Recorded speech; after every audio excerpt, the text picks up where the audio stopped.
Hello friends, नमस्कार, good morning. आप सभी का बहुत बहुत स्वागत है आपके अपने channel triple C WiFi study पर। आज का ये क्लास नंबर 2 है। इससे पहले क्लास नंबर 1 हम आप सभी को करा चुके हैं। अगर आपने वो क्लास नहीं देखा है तो उसे भी अवश्य देखें। और जो भी साथी क्लास में आ चुके हैं सभी को गुड मॉर्निंग। आप सभी एक बार क्लास को शेयर कर दें ताकि और भी बच्चे और भी साथी इस क्लास को ज्वाइन कर पाएँ। तो आइए स्टार्ट करते हैं और आप सभी को रेगुलर सुबह 11 बजे क्लास को ज्वाइन करना है। आज का सबसे पहला प्रश्न आपसे पूछा है, ऑपरेटिंग सिस्टम का प्रबंधन करता है। यानी ऑपरेटिंग सिस्टम का यहाँ पे डैश होना चाहिए। ऑपरेटिंग सिस्टम डैश का प्रबंधन करता है, मीन्स ऑपरेटिंग सिस्टम किसको मैनेज करता है। ऑप्शन में दिया है memory, input output device, processor या उपरोक्त सभी। देखिए, जो हमारे कंप्यूटर में ऑपरेटिंग सिस्टम होता है, जिसे हम शॉर्ट में ओएस के नाम से भी जानते हैं, ये किसको मैनेज करता है। और आपको बता दें, ऑपरेटिंग सिस्टम एक प्रकार का कैसा सॉफ्टवेयर होता है, तो आप बोलोगे सर सिस्टम सॉफ्टवेयर होता है। और जो सिस्टम सॉफ्टवेयर होता है, सिस्टम सॉफ्टवेयर में सबसे मुख्य सॉफ्टवेयर हमारा ऑपरेटिंग सिस्टम होता है, जो पूरे सिस्टम को मैनेज करने का काम करता है, यानी प्रबंधित करता है। इसका मतलब ऑप्शन नंबर डी यहाँ पे करेक्ट हो जाएगा। ओके, तो जिन बच्चों ने ऑप्शन नंबर डी बताया है उनका सही आंसर है। अगला प्रश्न में पूछा है, वर्ड प्रोसेसर का इस्तेमाल डैश के लिए होता है। यानी जो वर्ड प्रोसेसर सॉफ्टवेयर होते हैं, इसका इस्तेमाल डैश के लिए होता है। ऑप्शन देखो, किसी डॉक्यूमेंट फाइल को केवल बनाने के लिए होता है, किसी डॉक्यूमेंट फाइल को बनाने, एडिट करने और सेव करने के लिए होता है, किसी डॉक्यूमेंट फाइल को केवल एडिट करने के लिए होता है, और इनमें से कोई नहीं। ठीक है, इनमें से कोई नहीं। तो आपका यहाँ पे क्या होगा, सही जवाब भी आपको बताना है। वर्ड प्रोसेसर की अगर हम बात करते हैं तो आपको पता है, जैसे अगर एग्जांपल हम आपको दें तो क्या हो जाएगा, एमएस वर्ड आपने सुना होगा, तो एमएस वर्ड एक वर्ड प्रोसेसर सॉफ्टवेयर है। ऐसे ही लिब्रो ऑफिस में आपने राइटर सुना होगा, एक वर्ड प्रोसेसर सॉफ्टवेयर है। तो इनका यूज क्या होता है, ऑप्शन नंबर वी यहाँ पे करेक्ट होगा। किसी डॉक्यूमेंट फाइल को बनाने, उसे एडिट करने और सेव करने के लिए हम वर्ड प्रोसेसर का इस्तेमाल कर सकते हैं। ओके, ऑप्शन नंबर वी यहाँ पे करेक्ट है। थर्ड क्वेश्चन में पूछा गया है, निम्न में से सिस्टम सॉफ्टवेयर का उदाहरण है। अब ये बताना है कि सिस्टम सॉफ्टवेयर कौन सा है, operating system, device driver, antivirus या उपरोक्त सभी। अभी हमने ऑपरेटिंग सिस्टम के बारे में आपको बता ही रखा है कि ऑपरेटिंग सिस्टम एक सिस्टम सॉफ्टवेयर होता है। अभी हमने यहाँ पर पहले क्वेश्चन में ही आपको समझाया था। और यहाँ पर आपसे पूछा है कि कौन सा सिस्टम सॉफ्टवेयर का उदाहरण है, तो बताओ भाई क्या होगा। देखिए, ऑपरेटिंग सिस्टम तो है ही, आपको पता ही है। डिवाइस ड्राइवर भी आपका सिस्टम सॉफ्टवेयर होता है, ठीक है, और एंटीवायरस भी होता है। तो ये सभी क्या है, सिस्टम सॉफ्टवेयर के एग्जाम्पल हैं। ऑप्शन नंबर डी आपका करेक्ट हो जाएगा।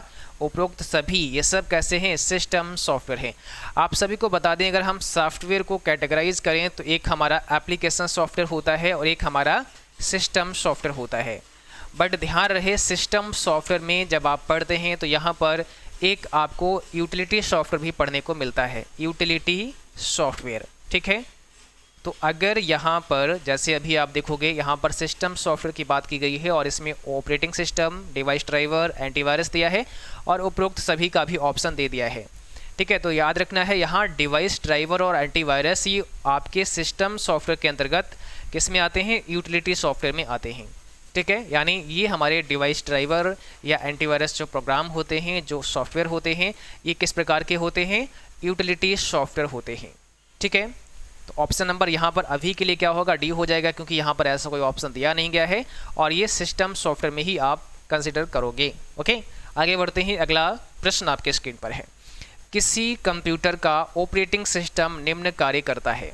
भाई, किसी कंप्यूटर का जो ओएस है, जो ऑपरेटिंग सिस्टम है, वो क्या काम करता है, डिस्क एवं फाइल को मैनेज करता है, कंप्यूटर रिसोर्सेज को मैनेज करता है, कंप्यूटर की मेमोरी को मैनेज करता है, या फिर उपरोक्त सभी, बताइएगा। ठीक है, और ऐसे बच्चे जिनका ट्रिपल सी का एग्ज़ाम है या फिर अगर अन्य कोई आपका कॉम्पिटिटिव एग्ज़ाम है जहां पर कंप्यूटर आता है, तो आप सभी इस क्लास को भी देख सकते हैं। ठीक है, और जिनका ईपीपीसीएल का एग्ज़ाम है उनके लिए तो है ही है। डिस्क एवं फाइल मैनेज करता है, कंप्यूटर रिसोर्सेज को मैनेज करता है, कंप्यूटर की मेमोरी को मैनेज करता है, या सभी? तो आपका आंसर यहाँ पे क्या होगा? उपरोक्त सभी हो जाएगा। क्या उबंटू को एंटीवायरस की ज़रूरत नहीं है? नहीं। क्या उबंटू को एंटीवायरस की ज़रूरत है, ऐसा सवाल पूछा है। यानी क्या उबंटू को एंटीवायरस की ज़रूरत है, आवश्यकता है? उबंटू क्या है, थोड़ा सा समझा देते हैं। देखिए, उबंटू आपका एक ऑपरेटिंग सिस्टम है। क्या है? एक ओएस है, लिनक्स बेस्ड एक ऑपरेटिंग सिस्टम है आपका उबंटू। ठीक है, चलिए, तो अब आप ये समझ गए कि ये ऑपरेटिंग सिस्टम है। क्या इसको एंटीवायरस की ज़रूरत है? हाँ, नहीं, आंशिक या कोई नहीं। ऑप्शन यहाँ पर वी करना है, नहीं। यानी उबंटू को एंटीवायरस की आवश्यकता नहीं होती है, उबंटू में कोई भी वायरस नहीं आता है। ठीक है, ऑप्शन नंबर बी करना है। कंप्यूटर के आरंभ होने पर सभी आइकन को दिखाने वाली स्क्रीन को डैश कहते हैं। कंप्यूटर आरंभ होने पर सभी आइकन को दिखाने वाली स्क्रीन को आप किस नाम से जानते हैं? जब आप अपने कंप्यूटर को शुरू करते हैं, यानी जब आप अपने कंप्यूटर को स्टार्ट करते हैं, तो उस समय आपकी कंप्यूटर की स्क्रीन पर क्या होता है? आइकन दिखाए जाते हैं। उसको हम क्या कहेंगे? वो कहाँ पर दिखते हैं? तो आप बोलोगे सर वो डेस्कटॉप पर दिखते हैं। वो आइकन हमें कहाँ दिखते हैं? डेस्कटॉप पर वो आइकन हमें दिखाए जाते हैं। ठीक है। संबंधित फाइलों के संग्रह को कहते हैं। संबंधित फाइलों के संग्रह को कहते हैं, यानी फाइल्स का जो संग्रह है, जो कलेक्शन है, उसे हम डेटा कहेंगे, डेटाबेस कहेंगे, उसे हम रजिस्टर्स कहेंगे, या फिर उसे हम डेटम कहेंगे। तो उससे हम क्या कहेंगे? डेटाबेस कहेंगे। ऑप्शन बी हो जाएगा। संबंधित फाइलों के संग्रह को हम डेटाबेस के नाम से जानते हैं। अगला सवाल है, वेब फाइल में डॉट के बाद डिफ़ॉल्ट फाइल एक्सटेंशन क्या होता है? जो भी वेब फाइल होती हैं, जो भी वेब पेज होते हैं, डॉट के बाद आपका डिफ़ॉल्ट फाइल एक्सटेंशन आपसे पूछा है। देखिए, हर डॉक्यूमेंट का अपना एक एक्सटेंशन होता है। जिस सॉफ्टवेयर पे आप बनाते हैं, उस सॉफ्टवेयर के थ्रू एक एक्सटेंशन दिया जाता है।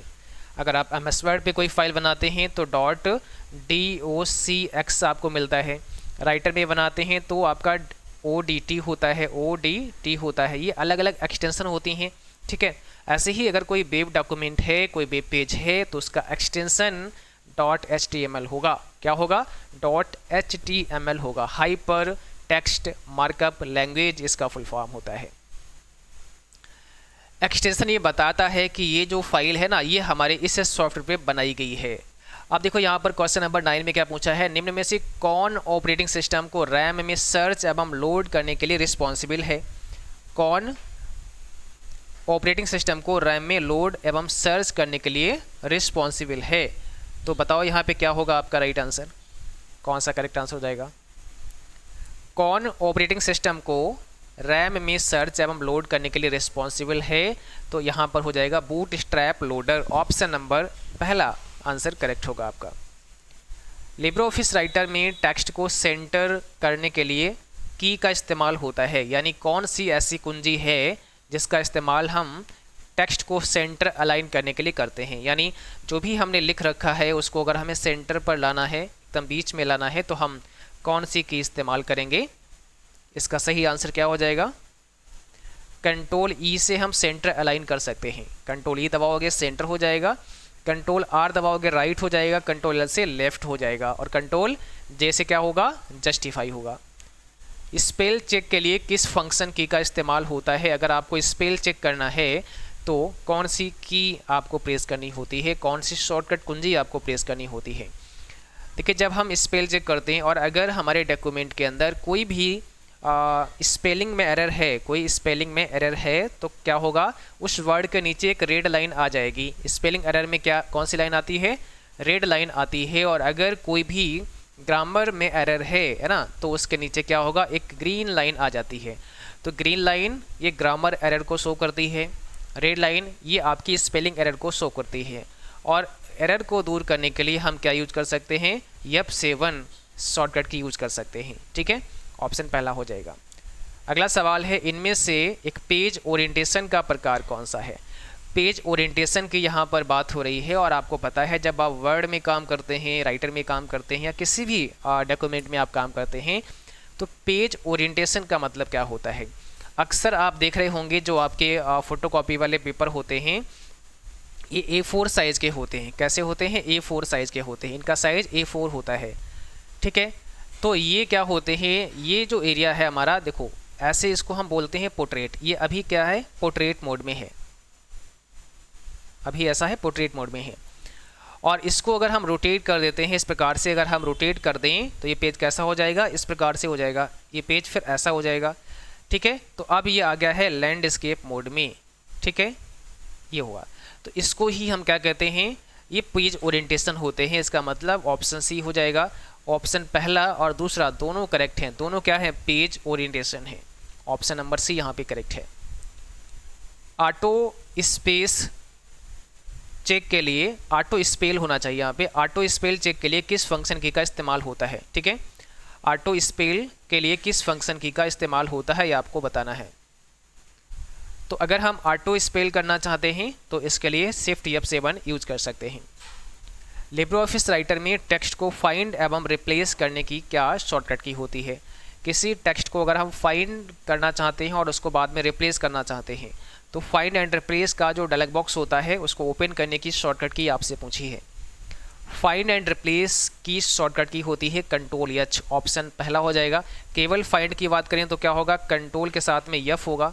केवल फाइंड की कंट्रोल के साथ में F होता है, बट फाइंड एंड रिप्लेस का Ctrl+H होता है। इससे हम किसी भी वर्ड को फाइंड कर सकते हैं और उसको हम रिप्लेस कर सकते हैं। अगला सवाल का जवाब करना है, लिब्रे ऑफिस राइटर में टेक्स्ट को जस्टिफाई करने के लिए किस शॉर्टकट की का इस्तेमाल होता है? अगर आप किसी टेक्स्ट को जस्टिफाई करना चाहते हैं तो कौन सी शॉर्टकट की यूज करते हैं? टेक्स्ट को जस्टिफाई करने के लिए Ctrl+J आप प्रेस करते हैं। ऑप्शन पहला हो जाएगा। Ctrl+J से हम जस्टिफाई कर सकते हैं। Ctrl+P से हम क्या कर सकते हैं? प्रिंट कर सकते हैं। किसी भी फाइल को, जो भी आपने डॉक्यूमेंट तैयार किया है उसको हम प्रिंट करना चाहें तो Ctrl+P से प्रिंट कर सकते हैं। और Ctrl+Z से हम क्या कर सकते हैं? अंडू कर सकते हैं। अगर किसी भी जो आपने काम किया है उसको अगर आप अंडू करना चाहते हैं, अंडू का मतलब जैसे आपने कुछ लिखा और बाई मिस्टेक गलत हो गया है तो इसको हम इरेज करना चाहते हैं तो लास्ट एक्शन को इरेज कर सकते हैं Ctrl+Z से, यानी हम उसे अंडू कर सकते हैं। और Ctrl+O से हम क्या कर सकते हैं? ओपन कर सकते हैं, किसी फाइल को ओपन कर सकते हैं। लिब्रे ऑफिस राइटर में लाइन की शुरुआत में जाने के लिए की का इस्तेमाल होता है। अगर हम लाइन की शुरुआत में जाना चाहते हैं, जैसे हमारा कर्सर अभी यहाँ पे है और हम आना चाहते हैं कहाँ पर? हम आना चाहते हैं यहाँ पर स्टार्टिंग में। ठीक है, अभी हम यहाँ पर हैं और यहाँ पर आना चाहते हैं तो इसके लिए क्या शॉर्टकट की यूज़ करना पड़ेगा? लाइन की शुरुआत में अगर हमें जाना है तो हम केवल होम प्रेस कर सकते हैं। होम की जो आपके कीबोर्ड में होता है उसको आप प्रेस कर देंगे, लाइन के शुरुआत में आ जाएंगे। अगर आपसे कभी ये सवाल होता है कि आप सबसे टॉप पर आना चाहते हैं, यानी जो भी आपका डॉक्यूमेंट है उसमें मान लिया 10 पेज हैं या 100 पेज हैं और आप पता लगा 100 वाले पेज पर हैं और आपको सबसे टॉप पे आना है, पहले वाले पेज पर आना है, तो आप क्या करोगे? कौन सा की प्रेस करोगे? तो इसका आंसर हो जाएगा कंट्रोल के साथ में होम प्रेस कर सकते हैं। कंट्रोल होम से एकदम टॉप पर आ जाते हैं, केवल होम दबाने से लाइन के शुरू में आ जाते हैं।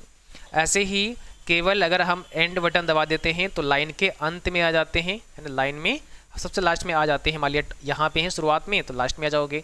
और अगर आपने कंट्रोल के साथ में एंड बटन को प्रेस कर दिया तो अगर आप पहले पेज पर हैं तो 100 वाले पेज पे आ जाओगे, यानी सबसे बॉटम में हम आ जाएंगे। ठीक है, चलिए, लिब्रे ऑफिस राइटर में टेक्स्ट को लेफ्ट अलाइन के लिए क्या शॉर्टकट की होती है? लेफ्ट अलाइन के लिए शॉर्टकट की बताना है।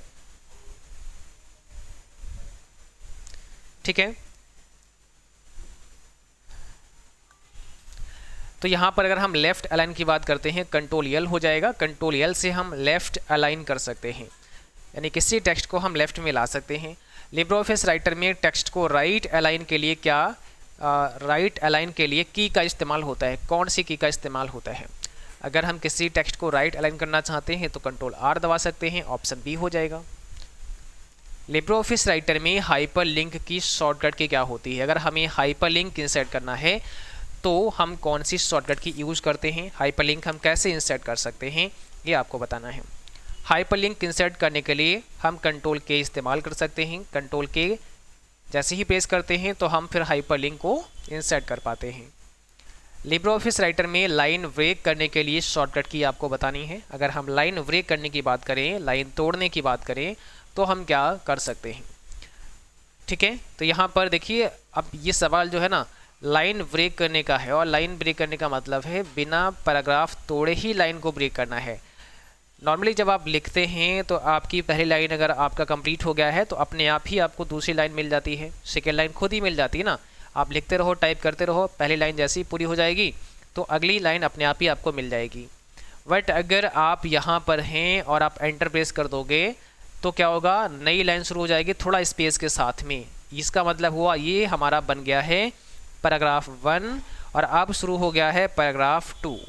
जैसे ही हमने एंटर दबाया तो नया पैराग्राफ हमारा शुरू हो चुका है, ठीक है। बट लाइन ब्रेक करना है और पैराग्राफ ही चेंज नहीं करना है, ये सवाल में यही पूछ रहा है आपसे। यहाँ पे ऐसा लिखा नहीं गया है लिब्रे ऑफिस राइटर में लाइन ब्रेक करने के लिए शॉर्टकट की क्या होती है, तो फिर आपका जवाब क्या होगा, शिफ्ट के साथ में एंटर हो जाएगा। लिब्रे ऑफिस राइटर में लाइन ब्रेक करने के लिए शॉर्टकट की होती है शिफ्ट के साथ में एंटर।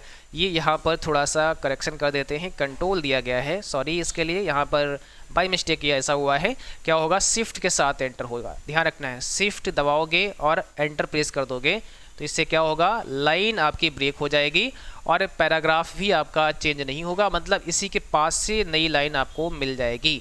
तो वही पैराग्राफ रहेगा और लाइन भी टूट जाएगी।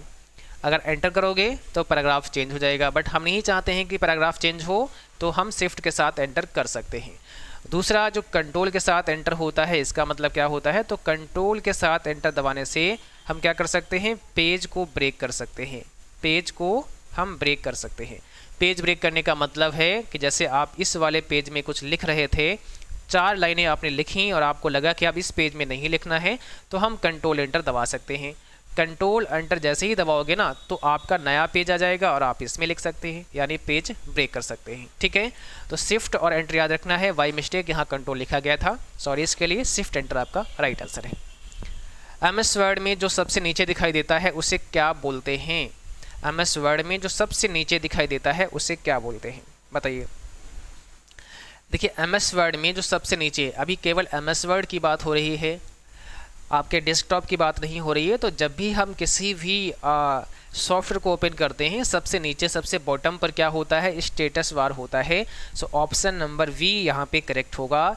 स्टेटस बार सबसे नीचे होता है, टाइटल बार सबसे ऊपर होता है और स्टेटस बार सबसे नीचे होता है। ऑप्शन बी हो जाएगा, सिंपल है। अगला सवाल है 10.23 का बाइनरी बराबर है किसके, यानी यहाँ पर पूछ रहा है डेसिमल, ठीक है, कोई वैल्यू डेसिमल में है, जैसे यहाँ 23 है। अब इसका बाइनरी क्या होगा, तो इसका बाइनरी किसके बराबर है, यहाँ पर कुछ बाइनरी मान दिए गए हैं। 23 के बराबर कौन सा होगा ये आपसे पूछा है, ठीक है, जल्दी से जवाब करो। यानी यहाँ 23 के बराबर कौन सा है, तो क्या होगा इसका correct answer, option number B यहाँ पे करेक्ट है। देखिए अगर हम 23 के बाइनरी की बात करें तो यहाँ पे पता लगा हमें 10 और 111, ये हमारा एक बाइनरी मान निकल के आया है। अब हम थोड़ा समझा देते हैं कि अगर ऐसे आता है तो आप कैसे इसको निकालोगे कैसे। तो देखो यहाँ पर हमें 23 का क्या निकालना है, बाइनरी निकालना है। और आपको पता है बाइनरी का बेस कितना होता है, ये बात पता होना चाहिए। बाइनरी का जो बेस होता है वो 2 होता है, क्योंकि इसमें 0 और 1 होते हैं। तो इसका बेस कितना हुआ, इसका आधार कितना हुआ, 2 हुआ, तो इसका बेस 2 होता है, इसलिए हम 2 से भाग करेंगे। 2 से भाग हम क्यों करेंगे, क्योंकि इसका बेस 2 होता है, इसका आधार 2 होता है। तो 2 से हम भाग देंगे किस में, जो डेसिमल वैल्यू है उसमें। अब यहाँ जब हम 2 से भाग करते हैं तो अब ध्यान दो, 2 से हम 23 को भाग करेंगे तो कितना होगा, कितनी बार जाएगा, यहाँ पर 11 आ जाएगा। 11 दूनी 22 होते हैं, ठीक है। तो अब शेष कितना बचेगा, 23 में से हम कितना निकाल लेंगे, 22 निकाल लेंगे, क्योंकि हमने 2 से भाग किया तो 11 बार गया और यहाँ 11 दूनी 22 हो जाएंगे। तो 23 मतलब एक शेष बचेगा, जो शेष बचेगा उसको यहाँ पर लिख लेंगे। अब फिर से ही हमें 2 से भाग देना है, तो हम फिर से 2 से भाग करेंगे, किसको करेंगे, 11 को करेंगे। तो कितना होगा, 2 पंचे 10 होता है, 5 यहाँ जाएगा, और 2 पंचे 10 और 11 से 10 निकालो तो कितना बचा, 1 बचा, तो शेषफल फिर यहाँ लिख देंगे। फिर हमें 2 से भाग करना है, 2 दूना 4, तो यहाँ पर कितना आ जाएगा, 2 आ जाएगा। अब 2 दूना 4 हुआ, 5 में से 4 निकालोगे 1 बचा, ठीक है। अब फिर से हमें क्या करना है, 2 से भाग कर देना है, तो क्या होगा, 2 एकन 2 हो जाएगा। अब शेषफल कितना बचा, 0 बचा, क्योंकि 2 एकन 2 पूरा पूरा कट गया। अब क्या करना है, हमें यहाँ नीचे से ऐसे करके हमें लिख लेना है, सारे नीचे से ऐसे लिख लेना है। तो यहाँ शेष सबसे नीचे देखो क्या बचा, सबसे नीचे बचा है 1, उसके बाद क्या बचा, उसके बाद आपको सिर्फ 0 आया है, फिर 1 2 3 यानी 1 2 3 ऐसे 3 अंक आए हैं। तो देखो कितना वैल्यू निकल के आ गया 10111 और यही हमारा है 10111। तो किसी भी डेसिमल नंबर को आप कन्वर्ट कर सकते हैं बाइनरी डिजिट में। बहुत सिंपल सा मेथड है, बस इस प्रकार से आपको भाग देना है, शेषफल यहाँ आपको लिखते जाना है और फिर नीचे से आप लिख दो ऊपर की तरफ। ठीक है, सबसे नीचे कौन सी वैल्यू है 1 थी, फिर कौन सी थी 0 थी, फिर 111 लिख के बस हो गया आपका।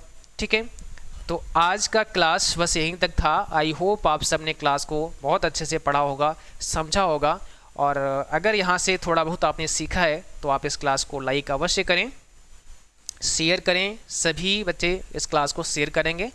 और जिन बच्चों ने अभी तक चैनल को सब्सक्राइब नहीं किया है आप सबको सब्सक्राइब कर लेना है ताकि आप सबको नोटिफिकेशन भी समय पर मिलते रहें। और आप सब अपने मॉक टेस्ट भी करते रहिएगा, तो आप मॉक टेस्ट करने के लिए www.cccbyfirst.com पर विजिट कर सकते हैं। बहुत सारे मॉक टेस्ट वहां पर मिल जाएंगे जिनकी प्रैक्टिस आप कर सकते हैं। जितना ज़्यादा मॉक प्रैक्टिस करेंगे उतना ज़्यादा चीज़ें आप समझोगे, सीखोगे, है ना। तो प्रैक्टिस आप सबको करते रहना है। वेबसाइट का लिंक डिस्क्रिप्शन बॉक्स में दिया गया है। आज के लिए बस इतना ही, मिलते हैं अगली क्लास में, तब तक के लिए जय हिंद, बाय बाय।